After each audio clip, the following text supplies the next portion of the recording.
د تمامو مسالکو پر دې اتفاق دی چې دغه خلک که لږ دي که ډېر دي دا که د مرزایانو په نامه یادېږي دا که د قیدیانیانو په نامه یادېږي دا که د لاهوریانو او د احمدیانو په نامه یادېږي د امت مسلمه په اتفاق د ختم نبوت نه انکار کول دا کفر دی او چې څوک یې کوي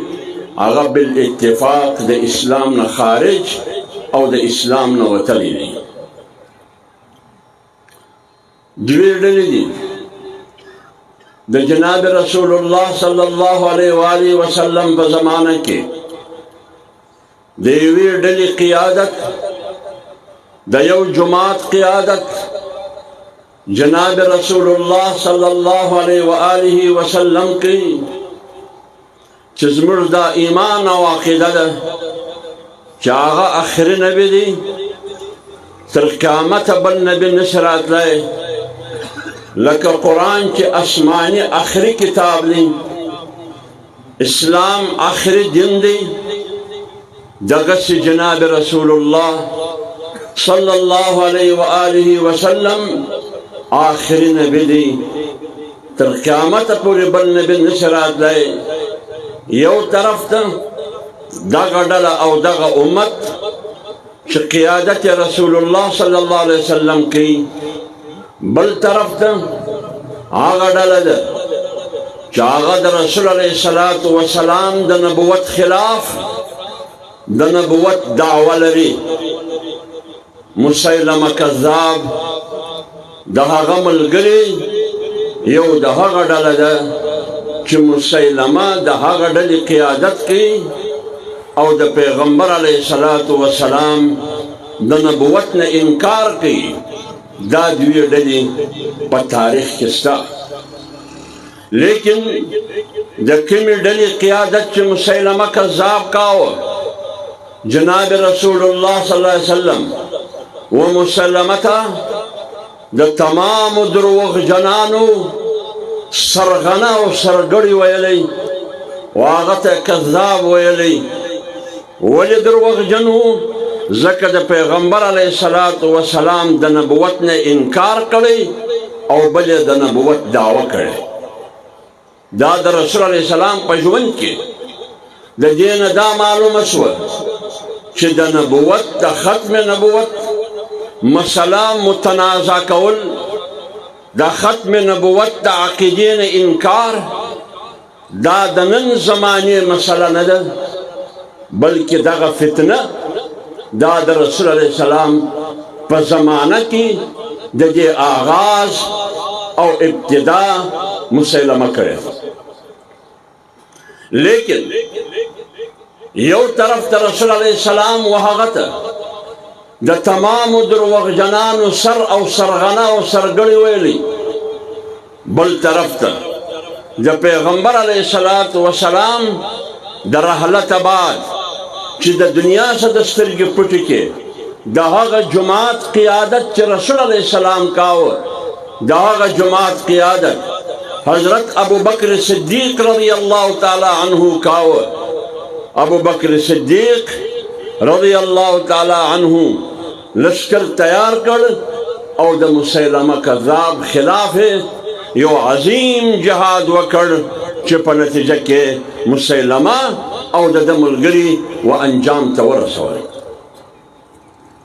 علماء کرام ته دا معلومه ده چې د جناب رسول الله صلی الله علیه و آله وسلم بشپړه زندگی د نبوت دا 23 کاله زندگی ده 14 کاله په مکه کې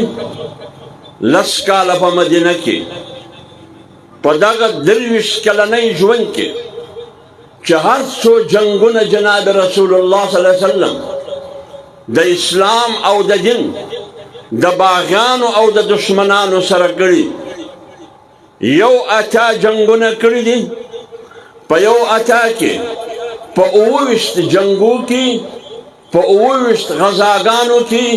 رسول علیه السلام په خپل سر ګډون او شرکت کړی په دغه ټولو جنګو غزاګانو کې صرف او صرف 259 صحابه کرام شهیدان شوي دومره عظیم تحریک پر 23 کلن ژوند باندې مشتمل انقلابي تحریک په هغه کې یو اتیا جنګونه په 28 کې رسول الله صلی الله علیه وسلم په خپله په دې کې صرف او صرف 259 صحابه کرام په شهادت رسي مگر د مسیلمه کذاب د سرکوبۍ دپاره مسیلمه کذاب او د ملګري و انجام ته رسول د هغه خلاف چې کومه مبارزه وشول د ابوبکر صدیق رضی الله تعالی عنه په قیادت د هغه په سرپرستي او د هغه په حکم باندې صرف په دغه یوه جنګ کې 1200 صحابه کرام په شهادت ورسېدل د دې څه دا معلومه شوه چې د ختم نبوت مسله دا معمولی مسله نه ده د ختم نبوت مسله ډېره عظیم مسله ده چې څوک د ختم نبوت نه انکار کوي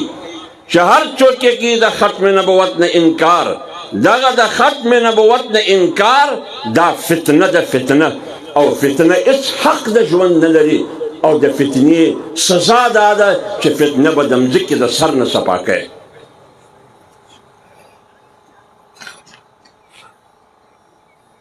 دغه دوې ډلې چې د یوې قیادت رسول علیه السلام کوي د بلې دا مسیلمه کوي دا اجتماع د دې اجتماع په توسط 25 کروڑه عوام دا د فیصله وکړي چې د مسیلمه کذاب قیادت او مشري د ځان دپاره خوښوي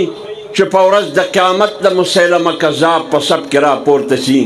که دی د ځان دپاره د جناب رسول الله صلی الله علیه و آله وسلم قیادت رهنمای او رهبري خوښوي چې په ورځ د قیامت د رسول علیه السلام په سب کې ولاړ وي دا هر سړی په خپله فیصله وکړي ستا کوم سب خوښ دی ستا د مسیلمه کذاب که سب خوښ لکه که د رسول علیه السلام سب خوښ دی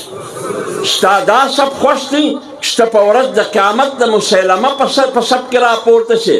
که ستا دا سب خوښ دی چې ته په ورځ د قیامت د رسول علیه السلام په سب کې ولاړ یې پر یوه څنګ د ابوبکر صدیق وي پر بل څنګ د حضرت عثمان وي عمر فاروق وي حضرت علی وي ابوذر غفاري وي دا سب ته خوښ دی د ځان دپاره که د هغه دروغجن مسیلمه سب خوښ دی دا واک دا اختیار ستی دی علماو امت فیصله در کړې ده لیکن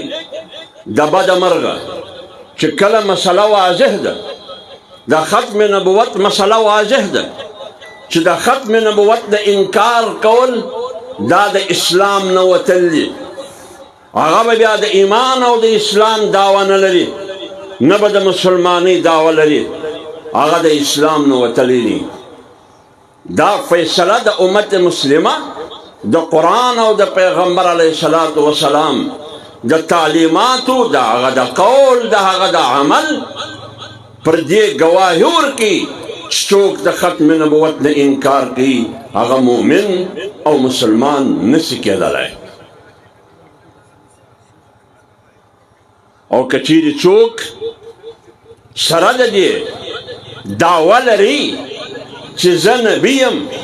لکه مرزا غلام قایداني چې زه نبي یم دعوه د دې لري او دی امتان او پیروکاران هم لري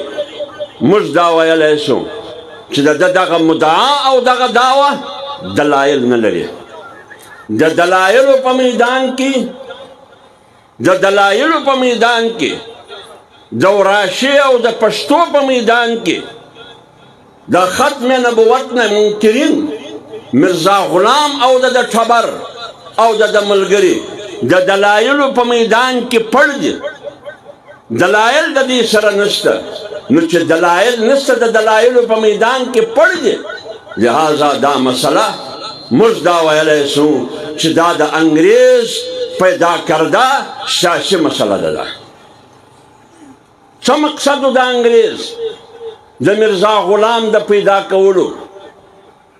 د ده هدف څو چې د نبوت دعوه کوي میرزا غلام او د ده پیروکاران نن هم په نړۍ کې شته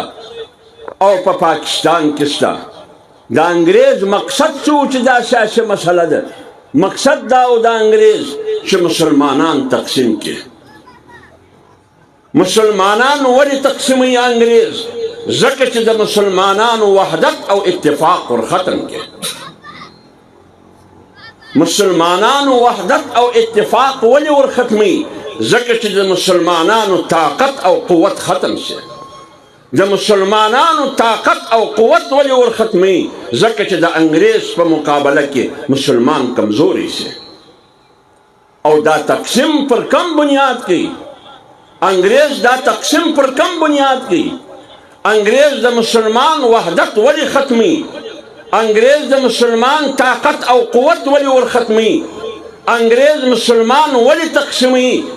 انګریز مسلمان ولې کمزوري کوي؟ د انګریز هدف او بنیادی ژباړه او بنیادی بیانیه او بنیادی مقصد څو؟ د انګریز بنیادی مقصد دا و د منصوبې تحت چې هغو د کافي طویل مشاورت بعد د مذاکرې او د بحث مباحثې نه بعد انګریز دا فیصله وکړه چې تر څو پورې په مسلمانانو کې د جهاد د حریت او د آزادي جذبه ژوندی ته مسلمان ته شکست نشي ورکولی. تر څو پورې چې په مسلمان کې د جهاد د حریت د آزادي د شجاعت د بهادری د دلیری او د غیرت جذبه موجوده وي ته مسلمان نشي کمزوري کولی. ته د مسلمان قوت نشي ور ختمولی. ته د مسلمان وحدت نشي ور ماتولی. لہذا پکار دا ده چې د مسلمانانو وحدت د هغه اتفاق ماتول غواړي. مسلمانان تقسیموي، هغه بې غیرته کوي، غیرت یې ور ختموي. نو کار پر دې وکړه چې په مسلمانانو کې د جهاد د حریت او د آزادي جذبه ختمه شي. دا د دې فیصله وه. لیکن د دې فیصلې په اړخ کې بله فیصله دا وه که چیرې تاسو دا غواړئ، انګریز وایي که چیرې تاسو دا غواړئ چې موږ د مسلمانانو دغه جذبه چې د حریت او د آزادي جذبه ده، دغه جذبه چې د غیرت د شجاعت او د بهادري جذبه ده، دغه جذبه چې ودې ته د جهاد جذبه او د مبارزې جذبه ویل کېږي، دا ختمول غواړي. د دې د ختمولو دپاره د مسلمانانو د کور نه، د مسلمانانو د معاشرې نه قرآن وباسه. او که چیرې ته د مسلمانانو د معاشرې نه قرآن باسه، د هغه د کورو نه قرآن باسه، د هغه د ماحول نه قرآن باسه، نو جهاد هغه وخت ختمولی شي. حریت او د آزادي جذبه دا هغه وخت ختمولی شي چې قرآن د مابینه وباسي. او قرآن هغه وخت د مابینه وځي چې ملا د مابینه وباسي، او ملا هغه وخت د مابینه وځي چې مدرسه د مابینه وباسي. ځکه نن هغه سیاست دی چې په 1860 لسیزه کې انګریز کم سیاست کاوه چې د حریت او د آزادي د جذبې خلاف دولت او وسایل او طاقت خرڅول، د قرآن د ختمولو دپاره د دینی او د اسلامي علومو او د اسلامي تعلیماتو خلاف دولت وسایل او عسکري طاقت او وسایل استعمالول. او بیا د قرآن د ختمولو دپاره بنیاد دا و چې علما د مابینه وباسي. ځکه علامه اقبال وایي افغانیون کی غیرت دین کا ہے ایک علاج،